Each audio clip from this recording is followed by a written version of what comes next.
Siguro po yung katotohanan, yung pinakamagandang sagot. Ilabas nyo lang din po yung katotohanan, ano po yung totoong nangyari. Pagka kasi dinagdagan natin ng kasinungalingan, hindi po maganda. Kumbaga, lahat po ng sagot, katotohanan. Para isang ano na lang, yung pagtanggap, yung sakit.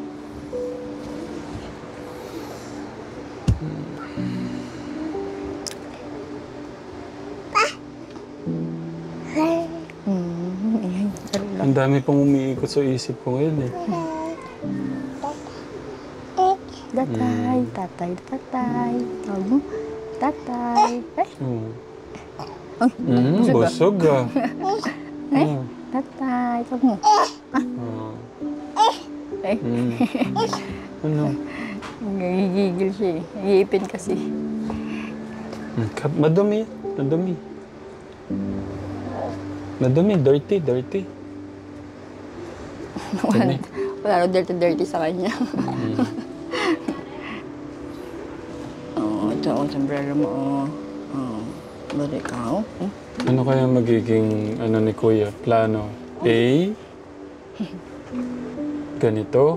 B? Ganyan. C? Ganoon. Anong magandang plano? Kasi dapat niya ding magabayan yan. Kung ano man. Ikot-ikutin mo man ang mundo, family to eh. Dapat, sila pa rin ang magtutulungan eh. Nanay siya eh. Sabi ko nga nun, tuwing Nak, ikaw yata makakapag-ano kay nanay, makakapagbabago, sabi ko. Kasi nga, pagka naman nag-uusap kami na nanay, may sermon-sermon kami na wag nang magganito, magganyan. Tapos darating na lang yun, may maririnig ka naman, sabi ko. Pero ngayon, Nay, kamusta kayo? Yung mga... okay naman na? Oo, tinanggal na. Wala na. Mga ilang buwan na po? Wala nilabas ko ito. Mag-isang taon na rin. Pag nung lumabas siya sa akin. Promise? Opo. Totoo po. Promise, Nay? Okay. Talaga pong inano ko. Wala nung nilabas ko ito. Parang nawala na talaga. Inano ko din na. Nawag na po. Ayoko talaga. Pupokus na talaga ako sa kaya. Ito na lang yung anak ko na Ilang promise nyo na sa akin? Hindi totoo. Talaga tayo. Promise na talaga. Tapos swear na tayo. Ako din ho kasi, alam niyo yung isip niyo na gusto mong ilapit si Nanay Apple, pero may pangamba. Alam niyo yung ibig ko, hindi ko na kailangan sabihin yun, pero sa mga malawak yung alam po yung ibig ko sabihin. Pero, siyempre, may question mark, may pangamba sa isip ko na gano'n, ganyan. Pero alam ni Nanay Apple kung gaano ko siya kamahal. Paano ko i-ano kay Kuya Dave. Kumbaga, paano ko i-ano sa bata na dapat yung... Pero nandun naman yung love ni Kuya bilang nanay. Siyempre, iba pa rin yung may nagpapayo. Iba pa rin yung parang... Kasi save mo yung ano nila. Yung pagka-nanay ni Nanay Apple sa bata. Alam po ni Nanay Apple at alam naman din po ni Kuya Dave yan. Kasi kung ano lang ako, ay, ganyan ganito, kalimutan mo na yun kasi ganyan ganito, di ba? Inaano nila eh. Buti hindi siya, hindi siya kagano ng ibang vlogger. Kaya sana nakalimutan, sabi ko. Hindi naman kasi talagang tinutupad naman tatay kasi sinabi niya na hindi niya, hindi niya pagwawalay yung pagiging ina ko kay Dave, andun pa rin lahat, sabi ko. Kasi darating din yung panahon. Kailangan niyang basta ayusin itong pamilya na to. Alam ko malapit na yung tamang panahon na yun kasi mag-i-18 na si Kuya. Magkakaroon na ng mas malalim na pag-iisip, mas magandang pag-iisip. Parang lumalawak lalo yung ano niya. Oo. Kasi gusto ko lahat masaya. Lalo na siyempre nanay to. Nanay to na ayaw ko namang ipagkait yung anak niya.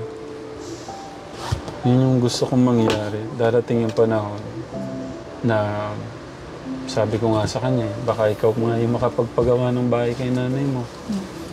Tapos yan mo sila. Kasi sa yung mga nangyari talaga, sabi ko nga, baka kahit binigyan mo ng si nanay Apple nun, baka nabenta lang niya. Yan naman talaga yung katotohanan. Ayaw kong maging... Totoo naman po yun. Ayaw kong maging Kaya sabi ko na, ang daming mga pagkataon na sinira ko. Sinira ko lang. Bis na pinalagaan ko, parang pinalawala ko lang. Sa panay pakinig sa mga taong sa paligid. Mga demonyo sa akin. Pero salamat nga ako ngayon dito. Dito kahit pa-time lang. Lagi lang din kasi ako nasa loob, hindi ako labasin na. Tsaka hindi naman magbabago yung paningin ko sa inyo, Nay. Nanay po kayo nung anak natin. Hindi po magbabago yun. Pwera na lang kay Kuya, manggaling na. Ganito, ganyan. Bilang anak, siyempre rin-respeto ko po yung niya, yung kanyang mga desisyon. Yun na nga lang po, antay ko kung ano man po yung maging desisyon ni Dave. Okay na po naman po sa akin kung ano po yung magkalabasan ng magiging ng usapan po natin. Pag-usapan namin, o kaya pagdating namin. Baka magano po kami mamaya. Mapag-usapan namin sa... Tuwa siya kay August. Sino yun? Saan? Sino yun? Tutuwa nga siya. Sino yun? Nakikita mo ba siya? Oo eh. Nakikita mo ba? Damit. Tito August. Pero, doon sa nangyari sa amin ni Kuya, yung parang pagsubok ko nung nasasabi yun eh. May mga napag-isip-isip po siya. Tapos yung mga grades po niya, yung huli, umayos naman po. Di ba lagi ko sinasabi na bonus na lang yung mga grades, ganito. Parang hindi po maganda yung ganung setup. Baka pag yan na nakakasalamuha siya ng ibang tao. Yeah. May ugali talaga siya na parang... Kasi siyempre may bago siyang napapakingga, may bago siyang parang kala niya okay. Hindi niya alam na mali, ganun. Baka ganun yung nangyayari sa kanya. Gusto niyo pong mag-aaral ulit? Yung hindi ko pa siya pinabutas na gusto ko. Kasi gusto ko maging teacher eh. Teacher talaga gusto ko. Parang magiging teacher pala ako. Ilang taon na ba kayo, Nay? 36. Bata pa. Pwede pa, Nay. Sabi nga sa ALS daw, pinapasok ka na. Sabi ko sa kanya lang. Huwag na lang ka ako. May anak na ako eh. Pero papa ko doon nag-graduate, papa ko. Saan po? Sa ALS, papa ko. Grade 4, lang siya, mentally siya. Tapos nung pinasok siya, matanda na rin siya. Bago siya namatay, nakagraduate pa siya doon. Yan po yung namimiss ni Kuya eh. Yung mga lolo't lola niya eh. Sabi ko nga sabi ko, kasi nung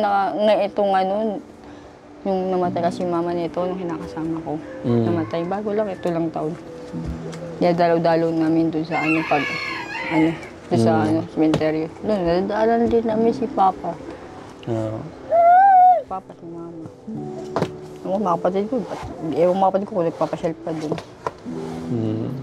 Kahit ako kay Papa, nadaan-daanan lang. Magluluto po kayo ng ulam yan? O bibili na lang po kayo? May nagluluto. Kasi pag may bata, mga bata. Uy! Tanong ko pala, anong plano po ng kinakasama niyo nung nabanggit niyo? Yung ibabalik po yung kapatid ni Kuya. Yun nga, kung ano nga, kasi sinabi ko nga sa kanya muna na kakasapin ko pa. Sabi niya, hindi ko ng anak ng panganay, hindi gano'n na rin tayo. Sabi niya. No. Pero sa kanya, wala naman na problema kung dito. Ganun daw talaga sabi ko sa dito, saan tayo kakasya pa ba tayo dito? Saan pa sa lugay lalim? Pakita mo, Kuya. Bago sa akin. Paano po kayo dito? Pag ganito. Pag ganyan? Hindi. Tayo kami tatlo, babae, anak niya. Meron pa ho. Yung babae, kasama kong batang babae. tatlo kami dito siya. Doon siya sa may duyan. May duyan dyan sa labas. Doon siya sa duyan tutulog.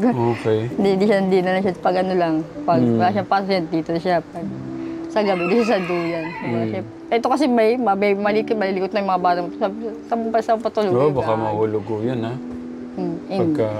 Hindi ko siya ina kasi may dumudungo siya dyan sa may... Yeah. Sabi ko sa kanya. Sabi ko sa kanya, kung makaluwag-luwag, sabi ko sa kanya, hindi ko naano ko talaga paano to kahit yung side man lang namin. Sabi ko, kasi ako, konti pa ba bumigay na to sa baba? Kawawa tayo, may mga bata pa naman. Matanong ko lang mo pala. Anong probinsya po nung kinakasama niyo? Sa Cebu.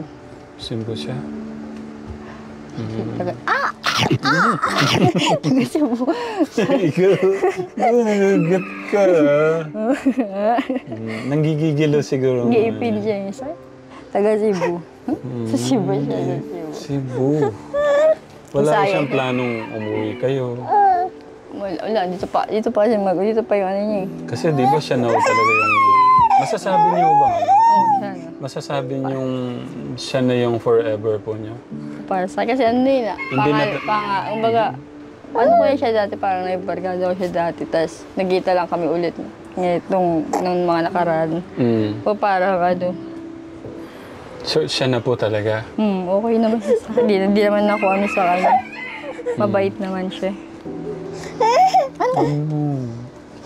Pagkakagwapo po niya, no? Kamukha po ba niyang tatay niya? Kamukha ko to. Ah, kamukha. Kamukha ko to eh. Papa niya. Mas malakas di ko yung papa niya eh. Yeah. Hindi ako to, di ba mama niya?